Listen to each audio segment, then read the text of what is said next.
Good afternoon, ladies and gentlemen. Welcome back to Lunch with Books live stream. We're back today with a new installment in the continuing Wheeling Poetry series. Before we get to our guests for today, just announce a couple of things. Next week on June 13th on this very same channel, Lunch with Books live stream will be live from the UK with Professor A.C. Grayling, who's written a book called The Frontiers of Knowledge. The book is all about history and what we expected and where we are and where we're going. He's a philosopher, as you may have gathered, and a very distinguished gentleman. And he will be live next week on June 13th at noon. This Thursday at 6:30 p.m., the People's University live stream insect entomology program, we call it Bugs and People, continues, and we'll be talking about evolution of insects and grasshoppers and that order that they belong to with crickets and katydids and such. And you can win Bob Villamagna's artwork, our cicada art, just by coming to the library and taking your picture with our giant cicada and putting it online. So some slight self-humiliation for the common good, and a chance to win a really nice piece of art. You may have seen it on Facebook. Okay, I'm going to hand it over now to the host of the Wheeling Poetry Series, the West Virginia Poet Laureate, Mark Harshman. Here he is.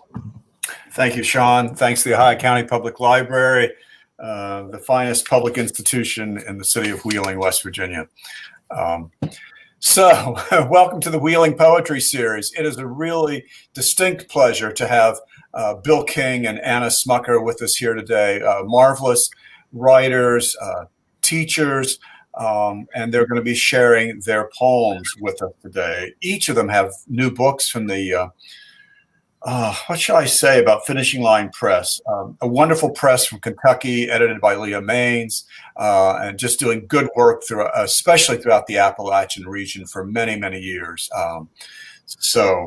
Let me begin by introducing Bill King here to virtual Wheeling. Bill grew up outside of Roanoke, Virginia, in the Blue Ridge Mountains. He is a Pushcart nominee. His poetry has appeared in Kestrel, Appalachian Heritage, Still, the Southern Poetry Anthology, Naugatuck River Review, and many, many others. He holds an MA in creative writing and a Ph.D. in literature from the University of Georgia, and teaches creative writing and literature at Davis Elkins College in Elkins. His first chapbook of poems is, as I say, from Finishing Line, and is titled The Letting Go, and was published in 2018. Otherwise, I remember very fondly, Bill, being on your campus to give a reading several years ago, and you proved to not only be a wonderful host, but have become a friend whose poetry sympathies I feel are much like my own. I could also tell that you're a very much loved professor and colleague. Bill writes the kind of poems I like, close to nature, friendly poems, inviting me to share in his keen observations of that wild world which is never really so very far away. His poem Beaver Pond opens, I walk around, casting shadows, but your dark eye misses nothing. A river of blackbirds seeking stubble in the field beyond the ridge you cannot see, and so it goes. As one of his poems is titled, This World Should Be Enough. His poetry convinces me of that very statement. Bill, it's all yours. Oh, thank you so much, Mark, and Sean, for inviting me. And Anna, it's really an honor to be here with you. You are very well read in my home. And Mark, it's funny, you should have read from Beaver Pond, because it's the last poem I decided at the last minute to shoehorn in. So I'm going to read about 20 minutes of poetry, and I'm going to oscillate actually between The Letting Go, which Mark just mentioned, and some new work. I'm working on a new manuscript, so I'm going to try out some new ones too. So the first one is called Years Later, Grown Boy Explains Why He Missed Supper. It's the first poem in the collection, and probably the oldest poem of any merit that I've written. It's set in Southwest Virginia, where I grew up, outside of Roanoke. And the speaker is addressing his younger self. Years later, grown boy explains why he missed supper. Do you remember, nearing the mountain's summit, how the swelling aperture of wheat-colored light exploded into a sudden glade, and you, with thighs burning and breath short, witnessed, high up, the dip and shimmer of buzzards' wings carving through the sun? They scythed down slow through the carmine sky, and lying there under the perfect concentricity of that falling vortex, you think of leaves swirling in water, how tornadoes spin skyward. Only later do you think of yourself, who, letting the slow tick of cicada build in ear, cannot, at that moment, bear to leave such beauty. When, light failing, you finally stand, the world swivels underfoot. Overhead, near dark, roars in symphonic rage. You have to tell yourself to go home. Okay, the next one I'm going to read is newish. It is called Listening to In-A-Gadda-Da-Vida with Steve, an old friend from when I was growing up. And you will find, we'll probably hear 3 lines you recognize, one from Steve Miller Band, one from Hank Williams, and one from Otis Redding. Listening to In-A-Gadda-Da-Vida with Steve. The summer of 1980, before my first shift at Western Steer, carving rot from potatoes not fast enough or well, all I wanted was a turntable to play 45s.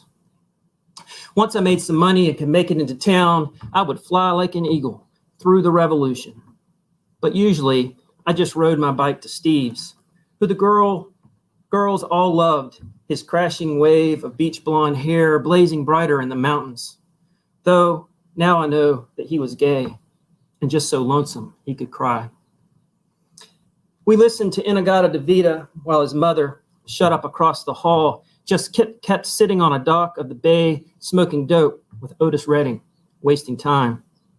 I never saw her, and Steve never said anything, just that she wasn't coming out because she needed that song to play. So I kept riding down the hill to find a singer that knew our own particular brand of blues, how to be true to the rich girls in the valley. Neither of us, for our different and pointless reasons, would ever be able to love. Okay. That was listening to In-A-Gadda-Da-Vida. I'm going to transition back to the book, and I realize now while I'm reading that all the ones from the book are I'm reading are lyrics, and all the new ones are narrative poems. So take that for what it's worth. Okay, the next one, which I kind of picked for you, Mark, because you mentioned it in an email, is a transition from the area I just read about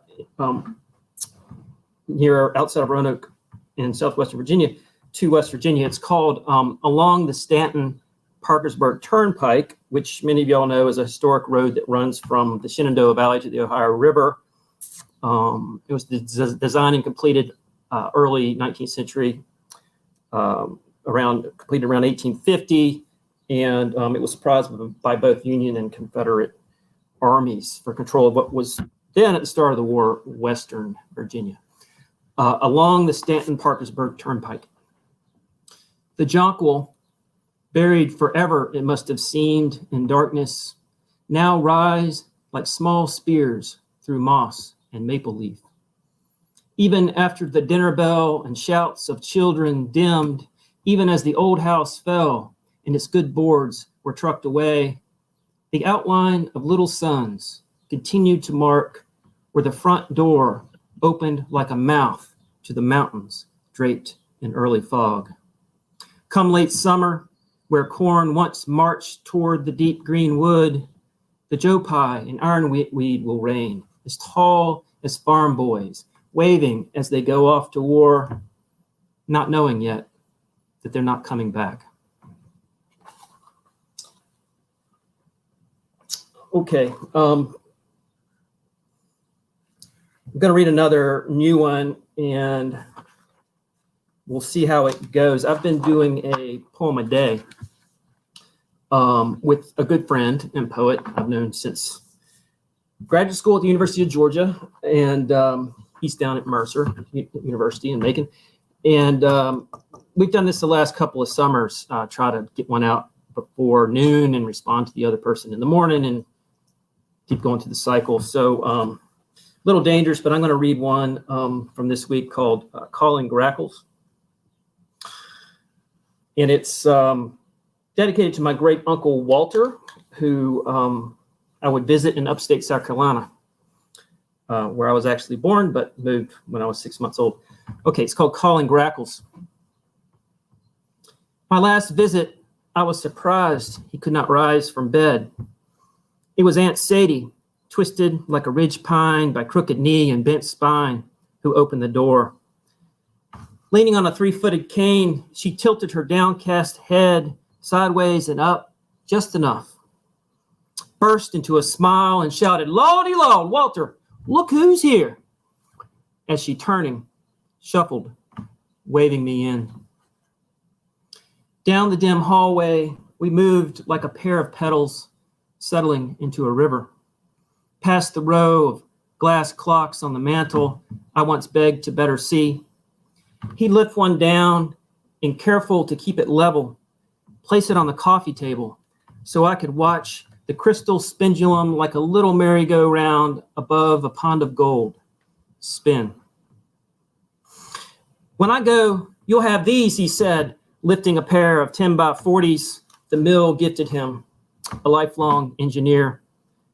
"Miracles of color, song, and flight," he said, nodding to the red bird cracking seed outside his window. I had to go. I was only passing through on my way home for Christmas, but not before he hacked out a paroxysm of epithets at a plague of grackles whistling in the trees. Come spring, he was thin skin over bone, black polyester suit, a few licks of black hair greased into a part. When the 6 of us bent to the casket and heaved, I was surprised how light he was. If I were given to prayer, I'd have called on those querulous birds to lift and, wheeling clear of the tall oak out front, flash iridescent as the suit he sleeps in.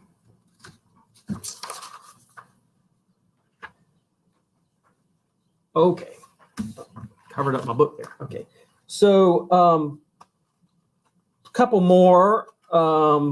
Back to the book, a short little lyric. Returning Me My Eyes is the name of this one. And I realized when I was thinking about this today that the title probably comes from Emerson. Emerson's poem, Nature, in which he has this, to me, mysterious parenthetical towards the end of this opening section of the essay Nature. And he says, there I feel that nothing can befall me in life, speaking of nature, no disgrace, no calamity, leaving me my eyes, which nature cannot repair. So this is called, so this is my response, I guess, returning me my eyes.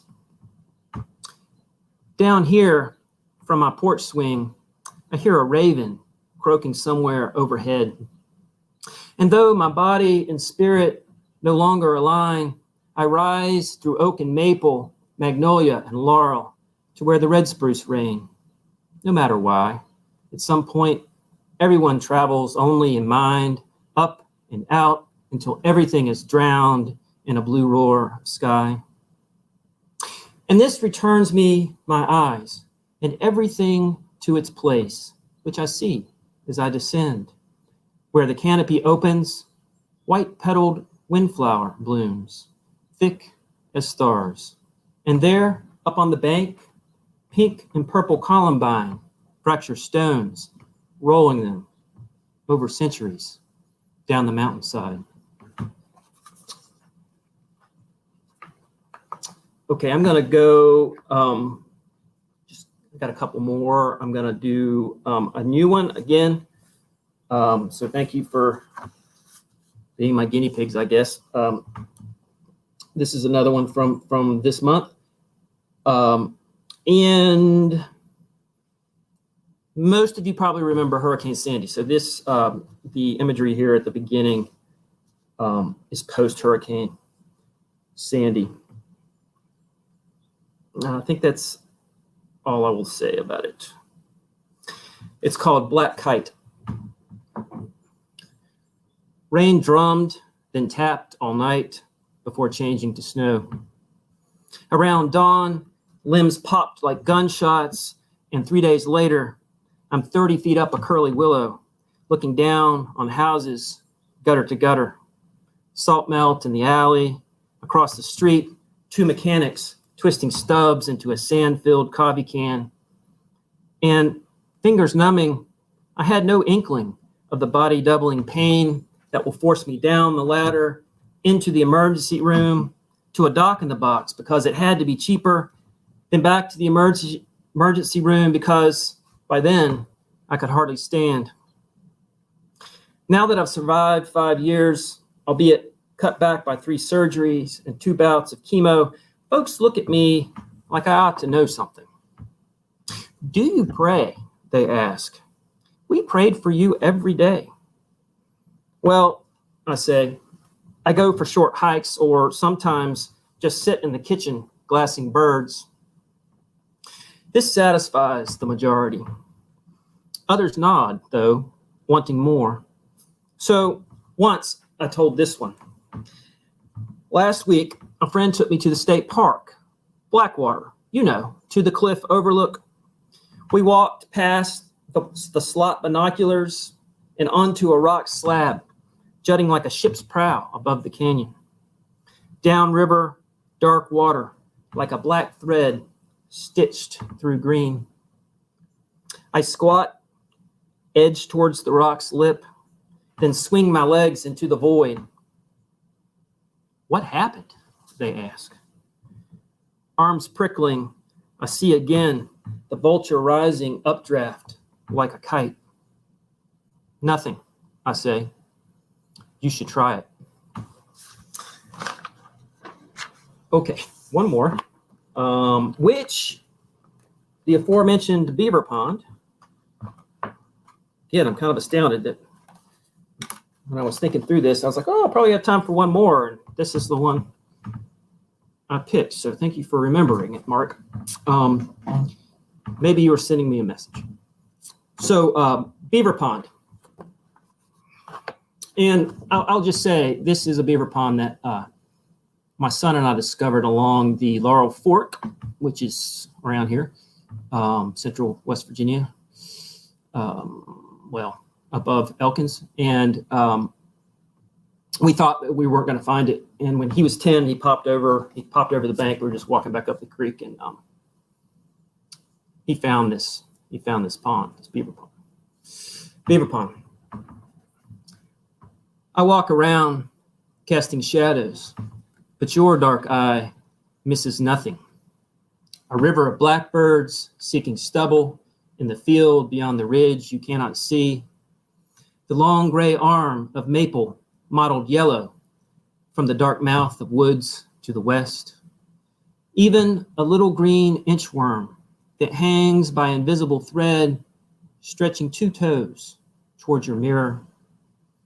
None of this fretting by the shore, this continual circling of dark water, good enough for the doe, who, dipping her slender neck at dusk, nudges stars into a wobble, and for the trapped brook trout, pebbled orange, who, missing his target, shatters the moon. That's it. Thank y'all for being here. I appreciate this opportunity. Thank you, Bill. Those were marvelous poems. And if you can see the comments now or later, it looks like your audience felt the same way as I did. Golly, that cancer poem was stunning, and you bring such a wonderful fresh eye to the poetry. Again, thanks so much, Bill. Appreciate it, Mark. There are some questions I see people want to ask you, and we'll get to that following Anna's reading for questions for both of you. So onwards, Anna Egan Smucker is no stranger to the Upper Ohio Valley, nor to this stage, albeit virtual today, a stage of the Ohio County Public Library. Been here more than once over her long and distinguished career as a celebrated author of 9 award-winning children's books, including No Star Nights, her memoir about growing up in the steel mill town of Weirton, West Virginia, which won the International Reading Association's prestigious Children's Book Award. Other titles include Golden Delicious, a Cinderella apple story set here in West Virginia, and Brother Giovanni's Little Reward, How the Pretzel Was Born, which represented West Virginia at the National Book Festival in Washington, D.C. Her most recent children's title is a book I know pretty well myself, titled Falling Water, The Building of Frank Lloyd Wright's Masterpiece. Garnered many starred reviews and was named an Amazon Nonfiction Book of the Month for Children. She's also the recipient of a past West Virginia Commission on the Arts Fellowship Award. And I'm just very pleased that her remarkable poem, already published in many anthologies and journals, have at last been collected in this chapbook titled Rowing Home, published in 2019 by the aforementioned Finishing Line Press. And I'm also pleased she's hard at work on a full-length collection. I couldn't resist. I only read the opening line, but in this season, I don't know about where you are, Anna, but the cicadas are not here, but they are elsewhere in West Virginia. She has one poem titled Cicada. In a sidewalk crack, its shell, a relic from its dark life, its long years of waiting. I just love that. And I suspect, although I don't know it for sure, that she might read from Summer Twilight Along the Ohio. And again, just a line or two from that poem, but I love this poem. Behind the house, the iron handle of the pump hangs, a filigree of rust. An iridescent beetle shoulders its way into the heart of grandmother's perfect rose. I love such attention in poetry. It reminds us what poetry is about, that paying attention to life and to the world. And so it's a great pleasure, Anna. Welcome here to the Wheeling Poetry Series. The stage is yours. Okay, thank you very much, Mark, for the invitation to share the virtual stage with Bill King, and terrific and incredibly moving poems, Bill. Thank you. Thanks to Ohio County Public Library's Sean Duffy for his great programs, and to Aaron Rothenbuehler and Sean for helping me navigate modern technology, which is something I am not good at. So today I'd like to read several selections from, as Mark said, my very first chapbook titled Rowing Home, plus some other work too. The first poem in the book grew out of a writing workshop at Sandscrest, in which the workshop leader, poet and scholar Bonnie Thurston, invited us all to find something that spoke to us, to listen to it, to learn from it. And so walking the late winter grounds of that beautiful retreat center, what I found and what spoke to me that day was the cap of an acorn. That listening and pondering turned into this poem titled Consider the Lilies. Past the midpoint of Lent, good intentions fallen onto rocky ground, my breath clouds the ice-cold window. I want the fecundity of warm earth, these clenched hands pried open, light to pierce this darkness. Outside, wind whips the tall grass. The red pine's branches lift and sway. On its plaited bark, sap has hardened into transparent beads. Last summer's leaves, dry and curled, rattle on the lower limbs of an oak. I pick up what remains of an acorn, cap, cup, bowl. Inside, a perfect circle of brown, an eye without sight. Its seed, the absence that speaks. Perhaps by now, it has leapt transformed into muscle, bone, the blood of a liquid-eyed deer. Or maybe it lies hidden a yard away, where by instinct or luck, a squirrel will unearth it after a snowfall yet to come. Or it will not be found, but lie dormant, forgotten, until the day it bursts forth, insistent, green, and holy. So that's my poem, Consider the Lilies. The next poem in the book is called About Apples. At the time I was doing research on the golden delicious apple. You might say I had apples on the brain. And the second part of the poem comes from a very vivid dream about apples. Suddenly, I know a lot about apples. Their chambered star hearts. I could talk about the nestled seeds, brilliant as polished mahogany. Bitter seeds, enough cyanide to deter any who would take and eat. I know, hell-bent on propagation, they'll kill to survive. In a dream of fire, I search for water, loop a hotel's canvas hose, flat as a serpent, over my arm. Step into a glass elevator, soar into the sky. Step out to a treeless landscape, roads radiating from the 5 points of a star, all of them tempting. No way of knowing which one's poison, which one's sweet.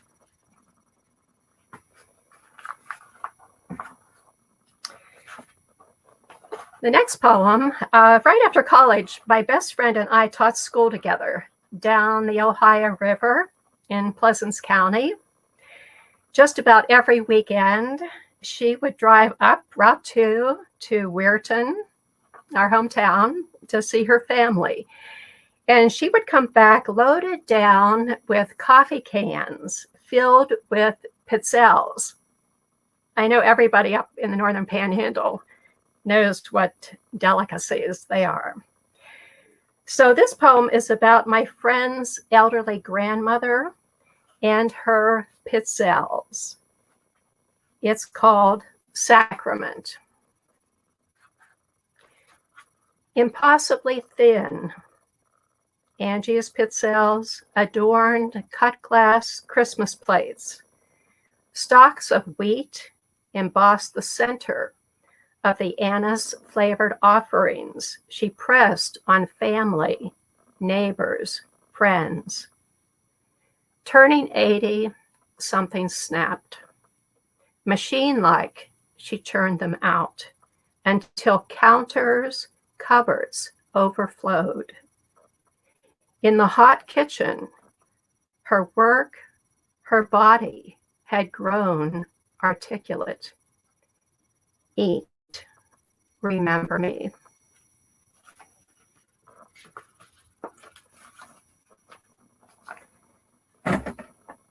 When I was young, my family had a very stubborn dog who would not take a bath. The only way we could wash him was to take him down to the river and throw sticks out into the water. He loved to jump in, swim out, and retrieve them. Oh, and just to be clear, you'll hear the word Prel, and some of you might remember that Prel was, maybe it still is, a shampoo. So this poem is called Such a Time It Was, for my brother. Remember that place you loved along the river, under the rumble of trucks on the Fort Steuben Bridge, where we took our dog, our headstrong, smelly Bowie, who, lucky for us, loved to fetch, and we'd throw stick after stick out into the murky water, then soap him up after he'd paddled back, the stick a rakish cigar clenched in his teeth, and how he drenched us when he shook himself after dropping his treasure at our feet.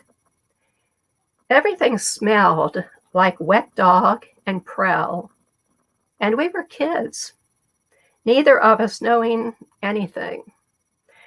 This before the summer of love, before Vietnam, before we grew up and changed. And our dog swam farther and farther out, going after a log instead of our stick. And he was swallowing water, trying to bring that log to shore. And you jumped in, swam out to him, and brought him home. You, a hero, and all of us knowing nothing about medals or dog tags, how they would come to the houses of our ragged town, how they would come to rest in boxes holding trifold flags.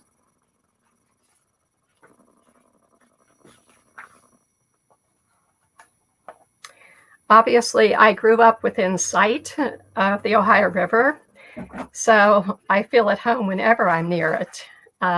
Whenever I go to Wheeling, I feel like I'm back home. So this poem is from up the river a little ways. My grandparents lived in Toronto, Ohio, just above Steubenville. And this is a poem that Mark read part of. It's called Summer Twilight Along the Ohio. Behind the house, the iron handle of the pump hangs, a filigree of rust. An iridescent beetle shoulders its way into the heart of grandmother's perfect rose. In the pounded dirt floor of the foundry, grandfather's shattered finger has turned to dust. A train slices the town in half. Barefoot children ride down the hard wheels of the cannon mounted in the town square. From the river, with the mist rising, sounds the lowing of a boat easing into the bend. The metal box under his bed is empty. Across the street, at the skating rink, a mirrored globe hurls rainbows across the spinning floor.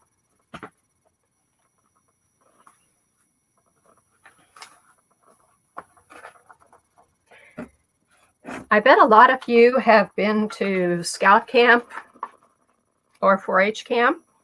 Maybe it was the first time that you'd been on your own, away from home.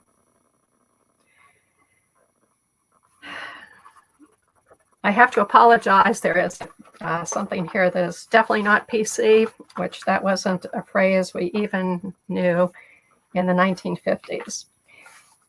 But this poem is called Buck Moon, Thunder Moon.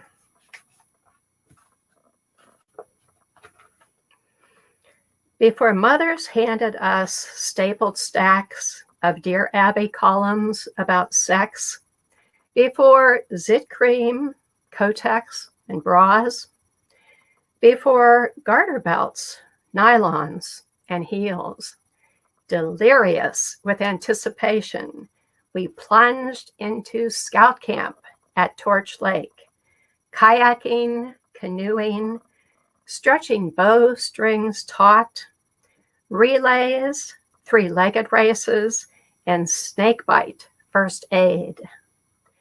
Coyotes yipped in the star-streaked nights as we raced down the woods trail, down to the clearing in its glowing fire heart. 4 tribes of pubescent girls, we pounded out the rhythm. Ah woony cooney cha, ah woony cooney cha, ah woony. Sweaty hands, beating thighs, blood sister pacts made and sealed. We sat cross-legged in a circle, our chant fast, faster. The campfire sparks scorching the leaves overhead. Ah woony cooney cha, ah woony. We swayed like an undulating snake. At school, Curtis showed me his weenie. I'd had nothing to show him, not yet. Ah woony cooney cha, ah woony. Ah woony cooney cha, ah woony. By week's end, sleep deprived, we had become creatures, not ourselves. Had there been no adult sentry, we girls would have stripped, pretended we were colts bucking, kicking up our shiny hooves, devouring the long green grass, using muscles we didn't know we had.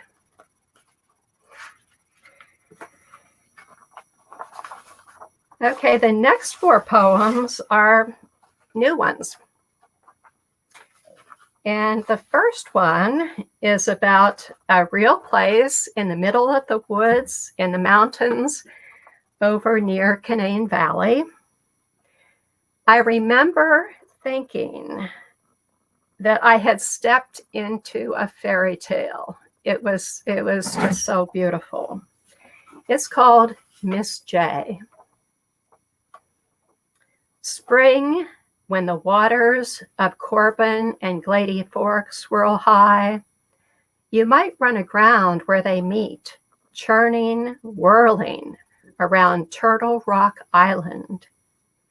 Years ago, an artist looked at its banks littered with rocks, imagined a home, a new life tuned to water and woods. From up the hollow, she hired boys with muscles, troublesome, she'd heard, but they knew stone. And so, with wheelbarrows and cement, they began her house, a tall round tower, a slate roof. After she'd bailed the boys out of jail twice, they built whatever she wanted. Took to calling her Miss J. And now on that island where stone flanks gardens, beds a maze of paths, flags a patio, and anchors a house, a world, a life. She is old, almost blind. Says she's not afraid of the new guys camping rowdy up the creek. If they make trouble, she'll just call her bad boy friends, now young grandfathers, but still known, she says, for their shotguns and short tempers.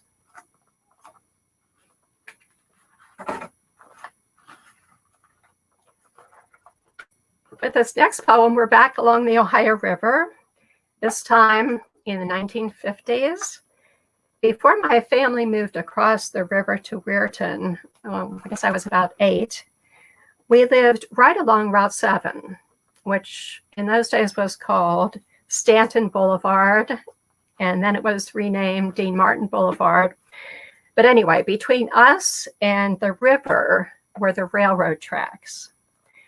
This poem is titled In the Stranger's Guise. Its title is from a traditional Celtic prayer of hospitality that says, often, often, often goes the Christ in the stranger's guise. So, in the stranger's guise. No one ever climbed the steps to our front porch. No one but the hobos who jumped from the trains that trundled between the river and our house. Mom could never answer their knocks, but if Dad were home, he'd open the door to a whiskered man in a lumpy jacket, holding his battered hat, or a younger man shivering in clothes not meant for winter. Mom herded us away to the bedroom where she folded diapers or read, and we'd build a train of dominoes and with a single push, make the whole row fall. Dad wasn't a cook, but he'd scramble eggs, fry potatoes, make toast, brew coffee, talk in words few and low. When the man was gone, Mom, lips pressed, would look at Dad, shake her head. Whether the man blessed us, our house, I don't know. Years later, we moved to a Cape Cod on top of a hill across the river.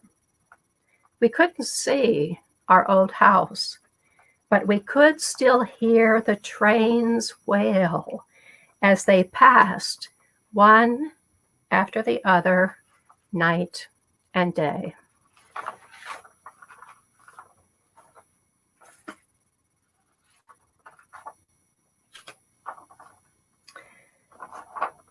Okay, just a few more. Well, now let's move up the river to Pittsburgh and a bit up in time to that unforgettable day when Bill Mazeroski's walk-off home run won the World Series for the Pittsburgh Pirates. The title is, not surprisingly, October 13th, 1960. And two side notes. I wrote this in the midst of the pandemic last October. And the other side note, one of the most familiar phrases of the Pirates' iconic announcer, Bob Prince, was, "How sweet it is." So, October 13th, 1960. A sunny Thursday, 3:36 p.m., bottom of the ninth, Game 7 tied, David versus Goliath at Forbes Field. Solid crack, sweet spot of bat, Mantle and Berra open-mouthed at the ball, soaring over the left field wall as Maz rounds the bases and pandemonium cascades up and down the Ohio, the Mon, the Allegheny, emptying the valley's steel mill homes. All of us laughing, crying, cheering, hugging neighbors, strangers, all of us one big World Series champion Pittsburgh Pirates family. Now, in the 8th month of COVID-19, watching an altered World Series in a world changed utterly, I remember how sweet it was.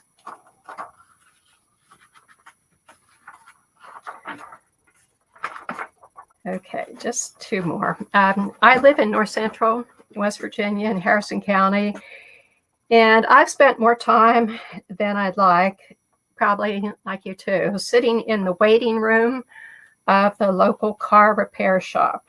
But it gave me this poem titled Body Shop. Through the window, above the sign, danger, stay out, I watched the workers consulting, poking at the innards of cars and trucks jacked up over their heads. In the tire and cigarette-scented waiting room, Fox News drones on. No, and the others would not prefer changing to the Weather Channel. I breathe in, breathe out, but that doesn't last. I'm tired. I want out of here. After 6 hours, 4 of us remain. We've drunk car shop coffee, eaten all the Cheez-Its, Nabisco pretzels, and Chips Ahoy minis, and we talk. The tattooed woman with piercings and purple hair tells of her partner who overdosed last week, wishes she'd been a better listener. The elderly woman who looks like Coretta Scott King had a narrow escape on foggy I-68. Twisting a Kleenex, she watches the snow beginning to stick. In a voice that rattles in his chest, the man says he should have known 30 years underground would get him silicosis and a heart winding down.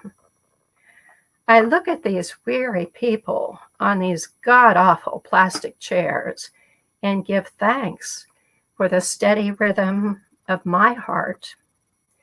And suddenly, I see their hearts, really see them, beating, glowing, pulsing, all vulnerable, all the same.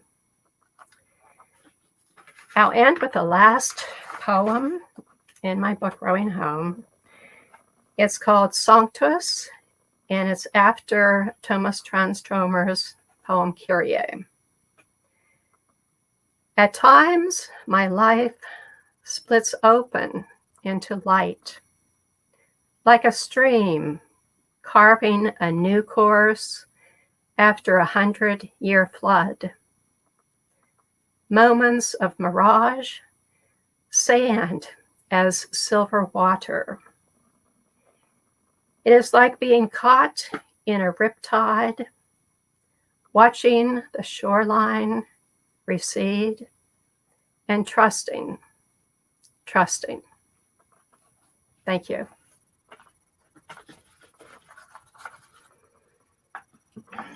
Thank you, Anna. That was a marvelous reading. Wonderful poems. I like the new work. I think you had anybody that's from here in the Valley with a big smile with the Mazeroski poem. Yeah, great job, both of you. Thanks so much to Bill King and to Anna Egan Smucker for being here today. There are a couple of questions. The first one I think we should attend to is more than one person wanted to ask you, Bill, how you would make the distinction between a lyric poem and a narrative poem. And Bill, I think you need to unmute if what I'm seeing on the screen looks correct. Thank you for the reminder. You're welcome. You know, I've been teaching for a year and a half online, and I still can't figure it out. So that's a great question, and I'm sure there are lots of ways to define it. I guess I'll just say that in my mind, when I say lyric, I'm thinking of a shortish poem that narrows to a particular moment and small set of images. And when I think of narrative poem, I think of a shift in time occurs, and obviously there's a story involved which covers that time rather than being compact and centered around a small number of images. Thank you. I think the compliment to you is that someone said, I thought they were all lyrical. So I encourage you to take that as a compliment. And I want to invite the audience, if you have other questions now that we're approaching the end, feel free to type them, and Sean or Aaron will make sure that they get to us, or maybe I'll be clever enough to even pick up on them myself. I don't know how we want to address this. I know Marianne asked if, Anna, if you and I could comment on how we came to collaborate on our children's book, Falling Water. I would just say that we both had a shared interest and love for this remarkable building there in southwestern Pennsylvania. Anna? Yes, we both visited with our families years ago. And I think one day we were talking on the phone and we both finished projects and we were both saying, oh, I wonder what's coming up next. And I don't know if you or I said, I've always wanted to write a book about falling water. And the other one said, yeah, well, maybe we could do it together. So it was lots of emails back and forth, lots of phone calls, lots and lots of changes. In fact, what did we have? Two really different stories, showing a character first. And finally, it was told through the eyes of a little girl. But one of the editors said to us, the main character is the house itself. And that was key. I think from then on, we were able to write the story that was finally accepted. Took a long time though, right? Yeah, and I wasn't too keen on that suggestion, I recall. but it worked out just fine. Yeah, whenever you have a published book at the end of the process, it's good with me, whatever happened in between. So let me ask, I don't see any other, a link to order these books from Finishing Line. I would say, and Bill and Anna, you can say something else. I would say that if folks want to order these books, they can simply Google Finishing Line Press, and there'll be links there on how to order these books. So I know they're available. Forgive me, I don't from Amazon, but there are alternatives, which I think some of us would like to seek out these days. And I always say, if you can find a independent bookstore in your community, give them your business first and foremost. I have a quick question for both of you, and that is simply, what are you? Are you working on a new collection of poems or other literary projects you're engaged in at the moment? Bill? Yeah, I'm really happy.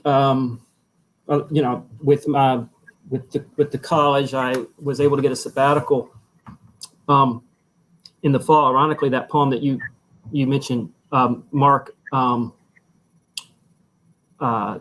cancer poem, I was a month into my last sabbatical when that occurred. And so now I have the time to put into working on a new manuscript. And I read 3 or 4 new ones, which I hope can, end up in there. And, the plan is I've got 2 years worth. Letting Go came out in 2018, and write every day through the summer and try to put something together in the fall. Yeah, sounds good. I wish you well with that. Thank you for asking. Anna? Yes, I have a stack of new poems that I just need to spread out on a big table somewhere and see what I have. I think I might have a full-length book. I hope so. Yeah, again, like I said to Bill, good luck to you on that. Someone said, I've lost the comment now, to you, Bill, that they like the idea of you working on a poem a day project. Here it is. The Woody Guthrie approach. So I've never heard it put that way. I love that. I like that idea. That's great. I know that, Billy Bragg and Wilco put out that collection of, Billy Bragg got all of the, from his wife, got all of these put to music and lyrics. And so that explains it. I didn't know that. I didn't know there was a poem a day, but apparently there's like a stack, and he went through them. Beautiful album. Yeah, and all kinds of names now: Billy Bragg, Wilco, and Woody Guthrie. So, yeah. I see that Sean or Aaron have just posted links to all those you that are watching. Links that you can follow to purchase Anna and Bill's books is there in the comment column. You're getting lots of thank yous, Bill and Anna. So And I thank everybody for being here today. Oh, I know we've not got this said. Let me mention July 27th, Tuesday at noon. As always, the Wheeling Poetry Series will continue with two younger poets who are making a splash on the national stage. And ironically, not only are they both from West Virginia, they are both from the same generation, give or take, from Marshall County, West Virginia. Carrie Connors and Jacob Stroutman will be here in late July. Whether virtually or live is yet to be determined, but I'm looking forward to hearing their work read aloud also.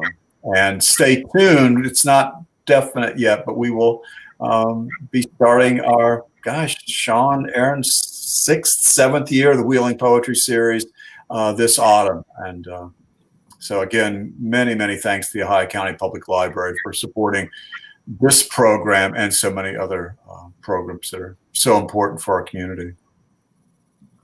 Thank you, Mark, for the nice words, and thanks for organizing this wonderful series. Thank you, Bill and Anna, for the lovely readings. And again, the website for the book is finishinglinepress.com. If you just go there and search, you'll find their books. And lots of great comments. I encourage you to read them on our Facebook page on Lunch with Books at the Ohio County Public Library, and also on YouTube if you watch the video there. And if you missed any part of this, you can watch the recordings either on Facebook or even on the library's website at ohiocountylibrary.org. Just want to mention again that next week Professor A.C. Grayling will be here, and that'll be a philosophy. So we're going from poetry to philosophy in 1 week. This Thursday, our insect program, Thursday at 6:30 p.m. And Professor Rowan from WVU will be here. She helps with the insect zoo. Now, if you do the cicada picture right now, the next person to do it can win this fancy little pin and still have a chance for the Bob Villamagna art. So thanks again, everyone. Thanks, poets. Thanks, Mark. Thanks, people who attended. And we'll see you next time for Professor Grayling. Goodbye. Thank you so much, Bill. Goodbye, everybody.